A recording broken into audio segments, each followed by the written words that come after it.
What is up, guys? Welcome back to Super Rangers Toku Podcast, the best Toku podcast on the planet. I am Jason Garrison here with the Big Bang Network, and as you guys know, I did try to film this episode before, but the audio just didn't work. So I got that fixed. It's all under control. So now we are going to be continuing with this episode, and in this episode, we're going to be talking about the possibility of LGBT things coming to Power Rangers, and then for the Random Ranger review, I will be reviewing Mighty Morphin Power Rangers Season 1, Episode 5. So,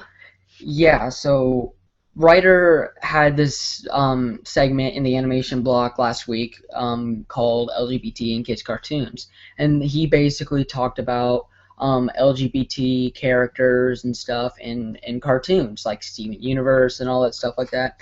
And so I decided, since there's no episode this week, thanks to the Worldwide Day of Play, I figured why not talk about this? And as you can see, I've got the Rainbow Ranger back there from Toku. I mean, obviously that season was skipped; it's not going to be adapted.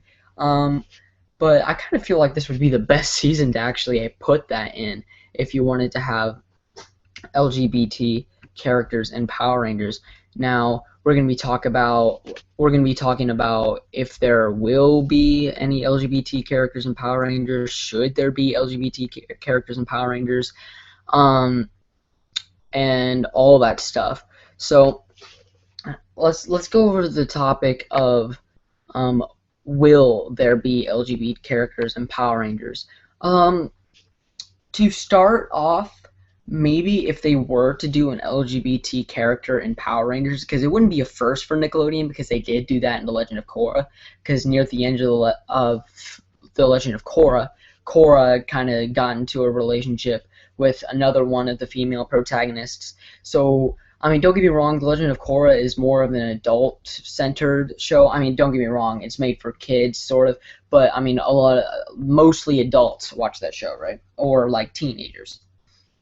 So, and Power Rangers is definitely centered to that kid audience, that 7 and up type of thing. So if they were to do an LGBT character, I think it would start off as maybe like an extra character, like one of those characters that appear for one episode and then they never come back, you know. And then if that goes over well, then maybe they could do an actual Ranger as an LGBT character. But yeah, I mean, will they? I mean, I don't know. It's up to Chiplin and Spawn and Nickelodeon if they want to do that kind of stuff, because um, there definitely are those people who are against LGBT for some dumb reason, and they don't like that stuff. So they would be kind of risking the name or something. I don't know. I think people would honestly like really love it. I think it would give Power Rangers some good attention, um, like instead of bad attention, which sometimes the franchise gets. You know, with Megaforce didn't go over well, so I mean, it would kind of bring Power Rangers into a good light. So I think, will they do it? I don't know. It's up to the writers. You know, I mean, I'm not a writer for the show, so I can't say for sure, like, yes, it's going to happen. Um, so, yeah, let's move on from will they, and then let's move on to should they, right? Because that's another question. Should LGBT characters and characteristics be in children's programming? And I think the answer to that is yes, because I feel like you need to bring this in to kids at a young age to where it's not confusing whenever they get older, right? Because I mean, I'm not saying that we need these shows to make kids gay. That's not what I'm saying. I'm saying that I think LGBT things need to be in kids shows, so people like kids know beforehand that it's okay to be like that. And they need to know it exists too, because a lot of the time kids don't even know that guys can like guys and girls can like girls. They don't really understand that. So I think it would be. I think they should, because I mean it would honestly. It'll also be a lot less confusing for kids if they do decide they're gay, lesbian, bi, transgender. You know, I think it would make it for a lot less of a confusing period for them. I think it would make, like, if they are gay, bi, lesbian, transgender, I think it'd make, like, coming out, like, a lot easier for them, because they've already seen this. It's in their kids shows, right? They've known it since they were a child. So whether they should, I mean, it doesn't need to be forced. It doesn't need to be, like, pushed, like, hey, look, gay, gay, gay, gay. Like, it doesn't need to be like that. I think it just needs to be like, oh, yeah, there's this character. He likes, or she likes, the person of the same gender, and that's okay. Like, I don't think it needs to be blatantly out there, just, like, pushed in your face. I just think it needs to be something that's there and just a part of the show. I just think, like, the way Star Trek did it with, why did I forget his name? I'm like out of it today. Okay, I swear, I'm a Star Trek fan. I'm not a complete idiot. I just am running on a complete blank right now. John Cho's character. Oh my god, I'm a freaking idiot. Why? What the heck is wrong with me today? Okay, I feel so dumb. Sulu. Thank you, for God's sake. I'm an idiot. Okay. So kind of like Sulu in the new Star Trek movie, Star Trek Beyond. God, my mind is just all over the place today. Like in the new Star Trek movie, Star Trek Beyond, they revealed that Sulu is gay, and they didn't really just make a huge deal about it. It wasn't like a part of the storyline. It was just something that was there. Like he had a husband and they had a daughter. That's it. That's all. Like, all they did was, like, hug. Like, I don't even think Sulu's husband had a line.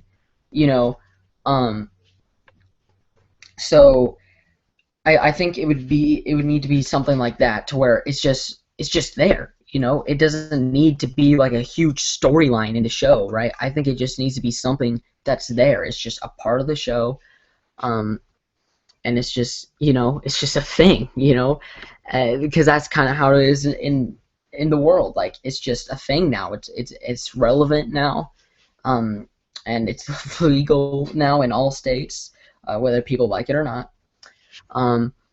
And yeah, so that's kind of my thoughts on that. So let me know what you think down below, and if you have any negative things to say about it, just leave. Like, seriously, I don't want to deal with your bull crap. Okay, so if you have anything negative to say about this topic, please keep it to yourself. All right, I don't want to see it. I don't want to hear it, and I'm not gonna deal with it. In fact, if you guys feel the need to post something negative about this, then you probably won't be in the comment section anymore. Alright, moving on to the Random Ranger review. Today it is Mighty Morphin Power Rangers Season 1, Episode 5. So basically, there's Kimberly's having this, like, dance class in the juice bar, or the whatever you call it, the youth center, yeah.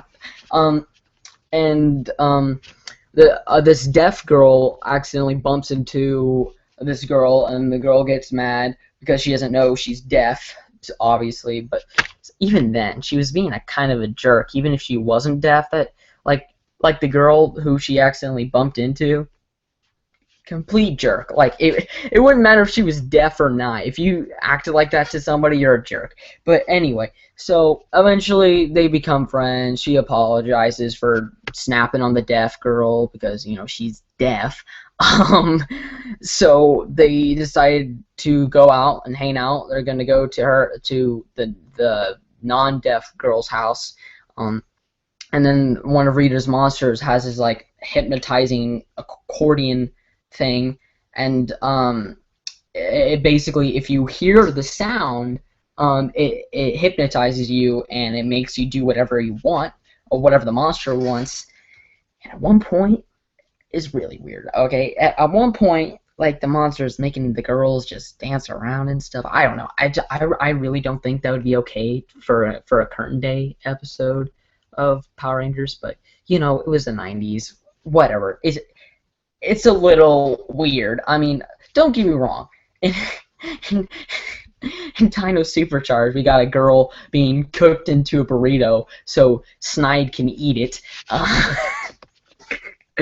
Okay, I'm not even gonna. But the deaf girl knows what's going on, so she rushes back into the juice bar, and in sign language, she's trying to tell Jason and Ernie, "Hey, my friends are in trouble." And then eventually, Jason and Ernie are like, "Oh, I don't know sign language. I have no idea what she's saying." So the deaf girl gets out a piece of paper, writes it down, and then Jason's like, "Oh my God, your friends are in trouble. We gotta help. Let's go." And then so he brings the other 4 Rangers out there. And Kimberly tells her to hide in a bush so they can morph. And then they save the girls. They start fighting the monster. Eventually, they hop into the Megazord, and they strike down the monster. You know, and that's the end of the episode. There's some funny Bulk and Skull stuff in there too. Bulk and Skull are saying, "Oh, hey, dancing's super easy," and then Zach just shows off all over the place. I thought that was kind of funny. You know, it's really sad that Bulk and Skull are the most developed characters in the Power Rangers franchise. Well, it's pretty much because they were in the most episodes of anybody ever, especially Bulk, because he was in Samurai and Super Samurai when Skull was only in really 1 episode in Super Samurai. And Bulk was in more episodes in Lost Galaxy because Skull kind of left Power Rangers, or Jason Narvi left Power Rangers so he could focus on college. But Bulk was still around with Phenomenus and stuff. But yeah, pretty much Bulk and Skull are the most developed characters in the Power Rangers franchise, and they're not even Power Rangers. So I just find that kind of funny. So yeah, overall, it's a filler episode. Most of the episodes in the first season of Mighty Morphin Power Rangers are filler episodes. Until you get to Green and the Evil and Doomsday and all that stuff. And basically, everything but the first episode is all Green Ranger storyline. So, yeah, if it's not a filler episode. So, yeah, pretty good episode. I mean, it's the original. What did you expect? It's not going to be something bad. And next week, for the Random Ranger review, I'm going to be reviewing 2 episodes of Power Rangers Mystic Force because it is a 2-parter.